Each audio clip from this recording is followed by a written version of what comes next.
Yang juga menjadi pemberitaan ini adalah pernyataan dari Wakil Ketua DPR Fadlizon yang seakan-akan itu agak seperti mengejek begitu adanya ahli bahasa yang dihadirkan oleh MKD. Nah, kalau kita lihat di sini katanya Fadlizon ini adalah ahli bahasanya juga dari BIN. Dia sekolah tinggi BIN, ada konflik of interest, bisa saja dia anak buahnya Ma'ruf. Ma'ruf itu adalah Presiden Direktur dari Freeport Indonesia yang memang juga termasuk di dalam kasus pelanggaran kode etik Setia Novanto ini ya. Dan menurut Fadli seharusnya MKD ini memanggil seorang ahli hukum, bukan ahli bahasa.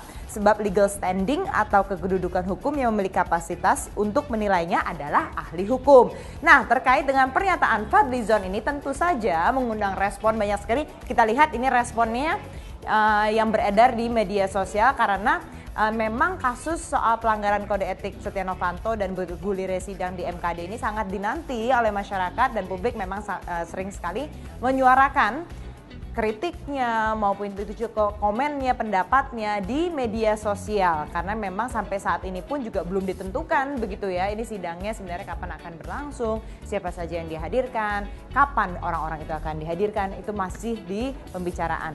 Oke, kita sekarang sudah bergabung bersama kami di sini koordinator dari Formapi, Forum Masyarakat Peduli Parlemen Indonesia, Bung Sebastian Salang. Selamat malam, selamat datang di Trending Topic. Ini kalau kita lihat ini yang dipermasalahkan sekarang dari Fadlizon adalah kedatangan dari ahli bahasa itu. Sebenarnya salah nggak sih, Bung Sebastian, kalau kita lihat ini konteksnya di sini apakah memang betul adanya ahli bahasa ini ditempatkan untuk sebagai didatangkan oleh MKD? Sebetulnya ketika MKD itu mengundang ahli bahasa itu sudah lucu. Karena apa? Karena mereka yang menyusun tata aturan beracara itu. Tapi oke lah. Katakanlah memang mereka membutuhkan penguatan dari ahli bahasa. Tapi jangan lupa yang memutuskan siapa ahli bahasanya juga mereka sendiri, bukan orang lain. Ya. Jadi kalau hari ini Bung Fadlizon mempersoalkan ahli bahasanya, ini seperti ngigo gitu. Kemarin itu? Kemana saja?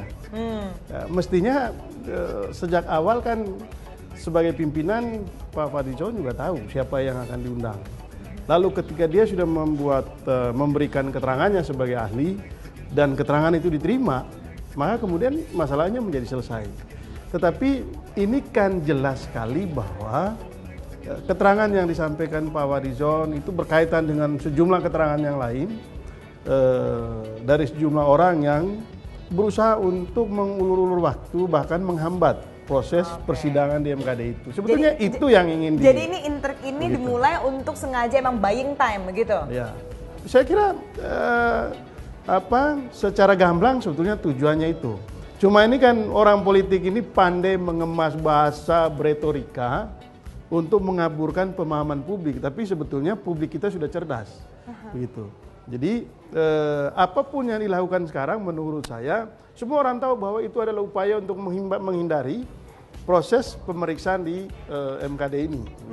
Tapi kan memang itu akan terjadi anyway gitu, pasti akan terjadi di proses persidangan ini, memang sudah diagendakan juga toh? Iya, itu yang konyol menurut saya.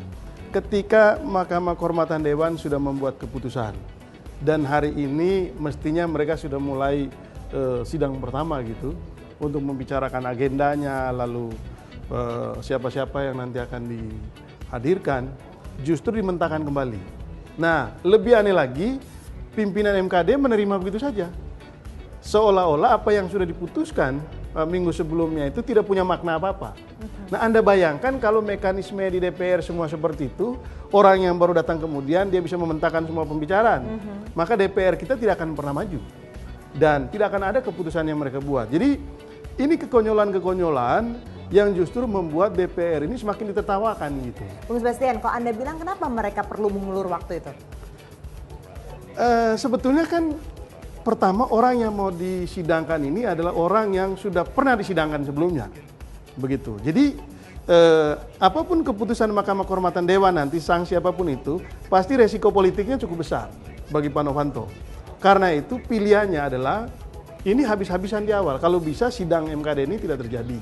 Begitu. Tapi mungkin nggak di mana publik juga sudah benar-benar ngikutin terus begitu, di media juga terus memantau, mungkin nggak tidak terjadi begitu? Saya menduga upaya yang dilakukan oleh teman-teman ini akan membuat DPR ini akan makin terpuruk gitu. Karena semua hal itu sudah terbuka di publik dan masyarakat atau publik itu dengan logikanya sendiri sudah memahami jalur cerita dari kasus ini gitu. Tinggal bagaimana MKD ini memformulasikan dan membuktikan berdasarkan bukti-bukti yang mereka punya. Tinggal itu yang dibutuhkan oleh publik. Tetapi strategi yang dilakukan ini tidak akan menolong DPR, itu satu. Yang kedua, tidak akan menolong Pak Novanto juga. Karena cepat atau lambat prosesnya akan tetap berjalan. Yang lebih aneh hari ini menurut saya, ada seorang anggota MKD yang baru dilantik, mungkin belum dilantik tadi, tapi mengaku baru masuk ke MKD, dia malah mengusulkan sesuatu yang baru gitu, pembentukan pansus. Ya, menurut saya ini salah alamat gitu. Mestinya sebagai anggota DPR mengerti mekanismenya. Kalau dia ingin mengusulkan pansus, tempatnya bukan di MKD. Gitu. Tetapi ini justru diusulkan di MKD yang seharusnya bukan itu tempatnya. Gitu. Singkat saya Bang, kalau Bang Sebastian bilang ini benar-benar bisa transparan dan bisa dipegang nggak nih orang-orang MKD ini? Sebetulnya ini urusan politik. Kita tidak bisa mempercayai mereka 100%, ya. Karena orang politik itu hari ini lain, besok lain lagi. Gitu. Karena itu yang bisa kita lakukan sekarang ini sebagai publik, media dan sebagainya, mengontrol agar MKD ini bekerja secara objektif. Gitu. Baik. Itu yang bisa kita lakukan. Baik, Sekjen Koordinator Formapi Sebastian Salang, terima kasih sudah bergabung bersama kami. Kita pantau sama-sama bagaimana nih jalannya sidang di MKD.